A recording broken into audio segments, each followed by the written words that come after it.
ये सच्ची घटना है 14 जुलाई यानी मंगलवार की। मंगलवार को हर दिन की तरह ही मध्य प्रदेश का एक राजगढ़ जिला है और राजगढ़ जिले के अंतर्गत तलेन थाना आता है और तलेन थाने में जो गांव है फूलपुरा, वहां रहने वाला नवीन हर रोज की तरह काम से अपने घर लौटता है। लेकिन जब घर लौटता है और देखता है कि उसकी माँ जो है घर पर नहीं है, ऐसा जब पत्नी से पूछता है और आसपास के लोगों से पूछता है कि उसकी माँ जो सुशीला बाई है उसको कहीं देखा है क्या, तो जो भी जिससे भी वह बात करता है किसी को उसके बारे में कोई पता नहीं होता। ऐसे में वह आसपास और प्रयास करता है, लेकिन कहीं भी जब उसकी माँ का पता नहीं लगता तो वह एक ऐसे स्थान पर जाता है जो उसका खुद का खेत होता है और खुद के खेत पर जाने के बाद ऐसा दृश्य देखता है जो शायद उसने कभी सपने में भी नहीं सोचा था। जानेंगे पूरी घटना और कहानी को। उससे पहले भानु ठाकुर का आपको नमस्कार। इसी तरह खुश रहें, मुस्कुराते रहें और अगर हमारी यह वीडियो अच्छी लगे तो उसे लाइक और कमेंट्स जरूर करें। ये कहानी है राय सिंह लवंसी की, जो अपनी पत्नी सुशीला बाई और 4 बच्चों के साथ रहता है।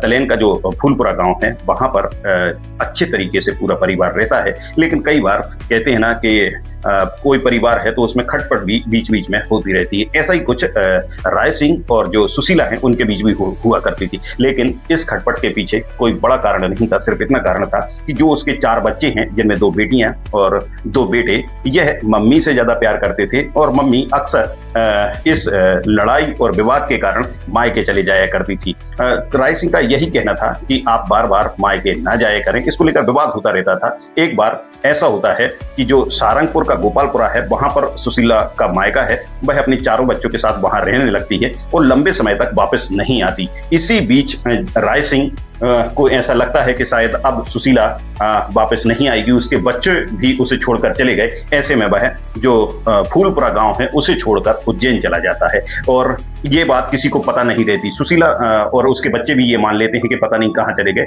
इतना ही नहीं, गांव के कई लोग तो इतना तक मान चुके होते हैं कि हो सकता है कि जो राय सिंह है उसकी मृत्यु हो गई है, उसका कहीं भी कोई भी पता नहीं लगता। यहाँ परिजन भी शायद इसी बात को मानकर यह आगे की अपनी जिंदगी जीवन यापन करने लगते हैं। सुशीला मायका छोड़कर एक बार फिर फूलपुरा में आ जाती है और 4 बच्चों को पढ़ा लिखाकर 2 बेटियां हैं उनकी शादी करती है, जबकि जो बड़ा बेटा है वो आज भी अपने नाना के घर रहता है और जो नवीन अपनी माँ के साथ रहा करता था, वह भी अपनी पत्नी, उसका भी विवाह हो गया है, 4 बच्चों के विवाह हो गए हैं।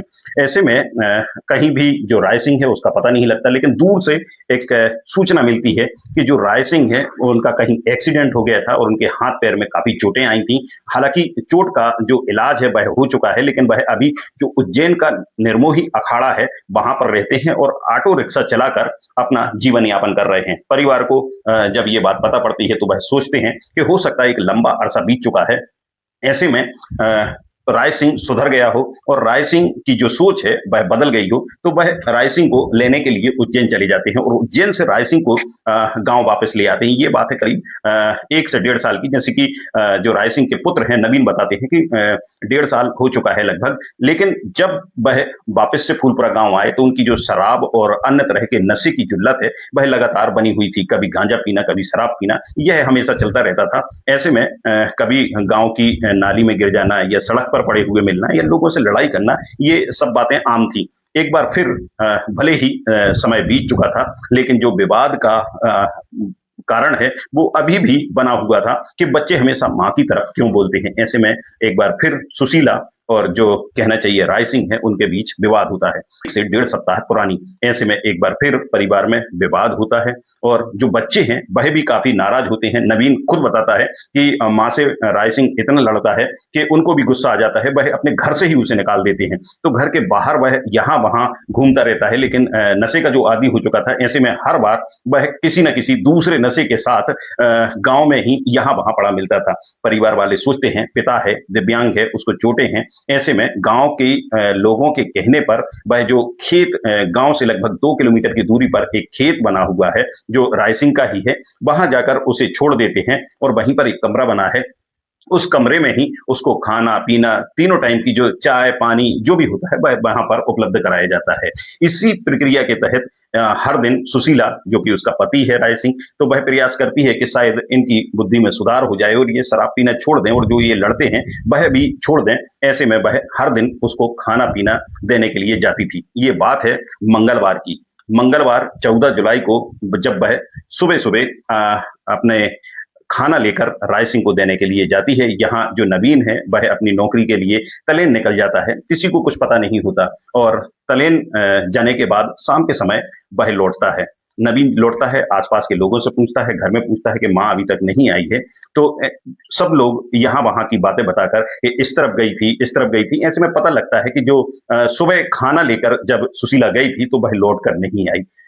नवीन अकेला जाता है कि हो सकता है कि जहां पर पिताजी रुके हुए हैं माँ भी वहीं पर हो। तो रात की 9 बजे का आसपास का समय होता है। नवीन घर पहुंचता है जो खेत में बना हुआ है, वहां देखता है कि दरवाजा अंदर से लगा हुआ है। कभी खिड़की से खटखटाना, कभी दरवाजे से खटखटाना, लेकिन अंदर से किसी तरह की कोई आवाज नहीं आती। ऐसे में वह कोशिश करता है कि ऊपर से झांकने का प्रयास करें। जब ऊपर से झांकता है तो देखता है कि जो सुशीला बाई उसकी माँ है, उसको कई जगह चाकुओं के निशान बने हुए हैं और पूरी तरह वो खून में लथपथ फर्श पर पड़ी हुई है।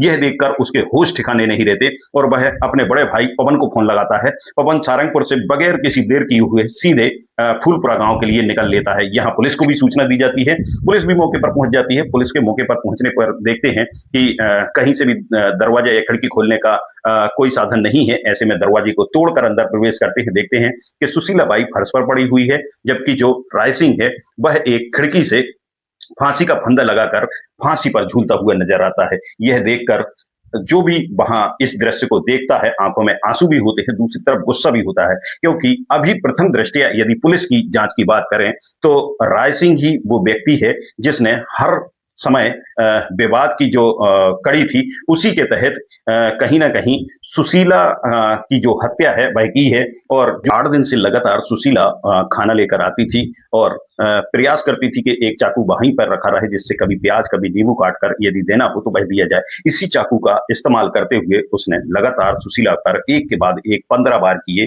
और जगह जगह उसे चाकुओं से गोद दिया, जिसके कारण उसकी मौके पर ही मौत हो गई। यहाँ जो प्रथम दृष्टया नजर आ रहा है कि उसने हत्या के बाद खुद को भी फांसी लगा ली और आत्महत्या कर ली। परिजनों को पता लगने के बाद उनका अंतिम संस्कार कर दिया गया है।